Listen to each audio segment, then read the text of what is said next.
voilà de retour. Aujourd'hui, on va aborder un thème assez simple, l'actualité.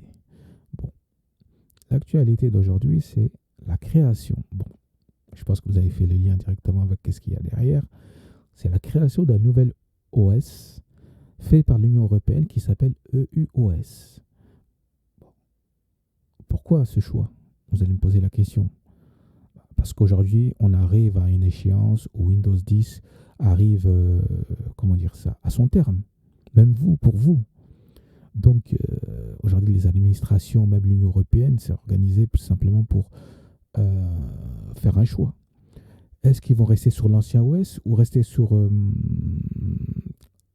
je veux dire, la continuité avec Windows 11 ou soit passer à une version de Linux?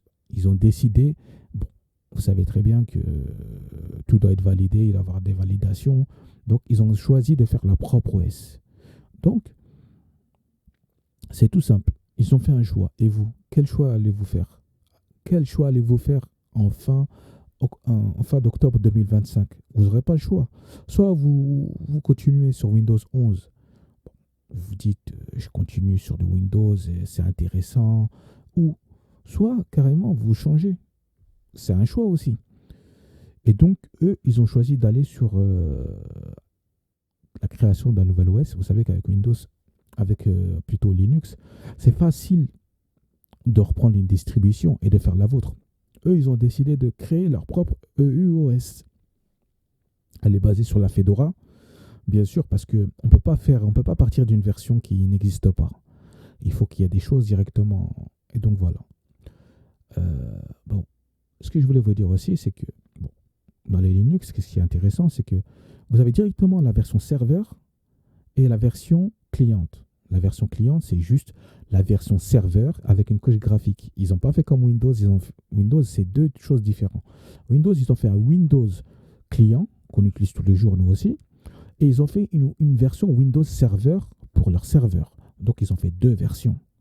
Nous, avec Linux, même les Linux, c'est simplement n'importe quel Linux avec une couche graphique qui est rajoutée par-dessus. Et ce qu'ils ont choisi de faire pour le iOS, c'est rajouter la KDE Plasma. Bon. Moi, je suis habitué à la GNOME avec l'Ubuntu. Bon. Ça, c'est un choix de leur part. Mais n'oubliez pas, ce que je vais vous rappeler, c'est que eux, ils ont trouvé leur avantage. Ils se sont dit que c'est intéressant pour eux. C'est gratuit, il y a une communauté derrière, c'est un choix alternatif et ils veulent regrouper tout le monde derrière. Peut-être que dans les prochaines années, même vous, vous allez passer à cette version. Donc, ce serait très intéressant de ça. De toute façon, je vais vous en parler de temps en temps s'il y a des avancées, s'il y a des nouvelles choses qui reviennent. Mais si vous voulez passer en 2025, le problème des Linux sont assez bien pour les choses assez simples. Mais ce qui est bien avec Windows, c'est que tout est compatible. Il y a un environnement où il y a beaucoup de choses qui sont compatibles. Mais à partir du moment où vous avez besoin de faire des choses simples, comment dire ça, un client Linux vous suffit largement. Et donc, ce que je voulais vous dire aujourd'hui, faites votre choix et vous avez encore quelques mois pour réfléchir.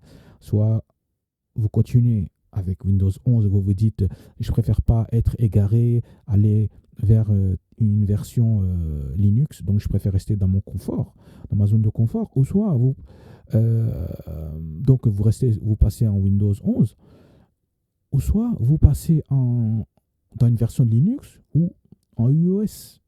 De toute façon, le US n'existe pas encore, mais soit vous passez en Linux. Aujourd'hui, beaucoup de gens trouvent un avantage. Et plus il y aura de monde du côté Linux, plus ils seront obligés de développer là-dessus. Ça, il faut pas l'oublier. Donc, on se voit pour la suite un autre jour. Donc, voilà.